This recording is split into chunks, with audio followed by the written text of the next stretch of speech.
orang yang bisa apa tuh namanya mencegah dari perbuatan keji dan mungkar, apakah otomatis dia sebenarnya sudah sholat? Ya, Atau tetap butuh gerakan fisik atau seperti apa sebenarnya gitu? di wilayah syariat, sholat itu 5 waktu. Tetapi ketika kita masuk ke dalam esensi, ya sholat nggak ada waktunya sebenarnya.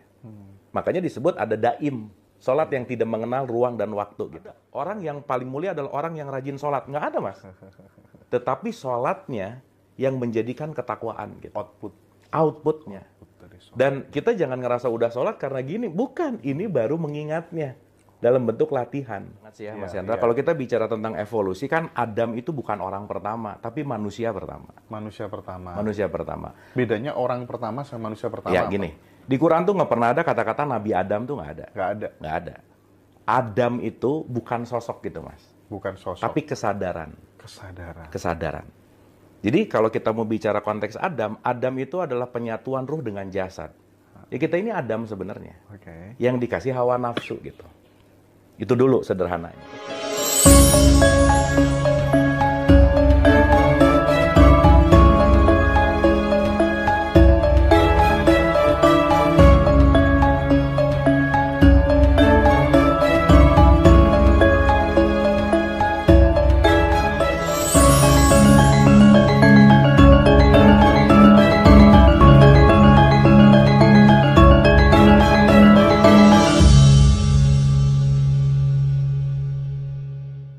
Baik.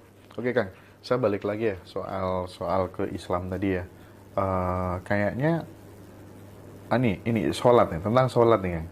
Kalau dulu saya pernah ngaji katanya as-sholatu tanha anil fahsya'i wal munkar. Ya. Itu pemahaman secara hakikatnya bagaimana sih? Maksudnya tuh orang yang bisa apa tuh namanya mencegah dari perbuatan keji dan mungkar, apakah otomatis dia sebenarnya sudah sholat? Ya. Atau tetap butuh gerakan fisik atau seperti apa sebenarnya gitu? Ya, oke. Kita tahu bahwa sholat itu maknanya luas, Mas Hendra. Ya, maknanya luas gitu. Jadi perdebatan ini perdebatan yang perennial. Perennial tuh, waduh panjang banget gitu. Orang di hakikat ngomong, lu masih syariat? Nah, gitu kan. Itu juga kan jadi sombong gitu ya.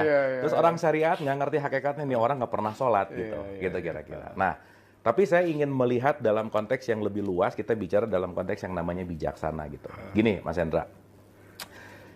Ibadah tuh saya bagi dua dulu, Mas Hendra. Ada ibadah sosial dan ada ibadah private gitu. Sip.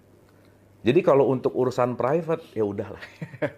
Betul nggak, Mas Hendra? Iya. Karena Mas Hendra, saya, teman-teman semua, ya wilayah private adalah wilayah aku dengan Allah gitu. Iya. Makanya ada mahdoh, ada goir mahdoh gitu. Nah, saya rasa kalau udah ngomongin ke sosial, ya udah, lakukanlah kita di wilayah sosial dengan nyaman, karena kesosialan ini juga perlu untuk persatuan kan. Tapi untuk di wilayah private, ya saya rasa urusan private adalah urusan masing-masing gitu. Nah, apa maksudnya? Kita kembali dulu ke akar sholat, Mas. Sholat ini memang sesuatu yang sangat sensitif, tetapi saya rasa kita penting memahami dalam 360 gitu ya, supaya kita nggak melihat sholat itu hanya dalam wilayah gerakan gitu. Karena kan yang saya sering cerita, ini orang sholat apa senam sih gitu ya, karena cuman gerakannya aja gitu. Nah, sholat itu kan silatun itu artinya terhubung, Mas Hendra. Terhubung. Silatun. Nah, makanya ada silaturahim. Silaturahmi. Gitu kan. Jadi sholat itu artinya connecting lah bahasa gampangnya. Oke. Artinya, seseorang yang sholat adalah seseorang yang connecting kepada Tuhan, kepada Allah, gitu kira-kira. Artinya, ketika seseorang sholat, dia terkoneksi kepada Allah, maka Allah yang akan menjadi, dalam tanda petik, nakhoda buat dirinya. Sip. Makanya kalau di Quran, di surat 24 ayat 41, bahkan burung yang mengepakkan sayap, itu sholatnya dia kepada Allah. Jadi kita jangan menganggap sholat itu hanya begini gitu, Mas. Bahwa ketika pohon apel yang berbuah apel, itu sholatnya pohon apel. Bahkan setiap semua apapun ini melakukan tasbih, zikir, dan sholatnya masing-masing yang mungkin kita nggak paham gitu. Itu dulu satu. Nah, sehingga point of view dalam konteks yang namanya sholat, kan Nabi Muhammad juga sholat di usia berapa sih? 53 something, Mas. Baru turun gitu. Artinya kalau kita bicara dalam konteks gerakan itu adalah sistem di mana kita melakukan pendisiplinan sebetulnya.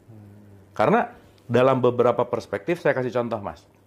Let's say, di wilayah syariat, sholat itu 5 waktu. Tetapi ketika kita masuk ke dalam esensi, ya sholat nggak ada waktunya sebenarnya. Makanya disebut ada daim. Sholat yang tidak mengenal ruang dan waktu gitu. Tetapi secara formalitas yang udah ditetapkan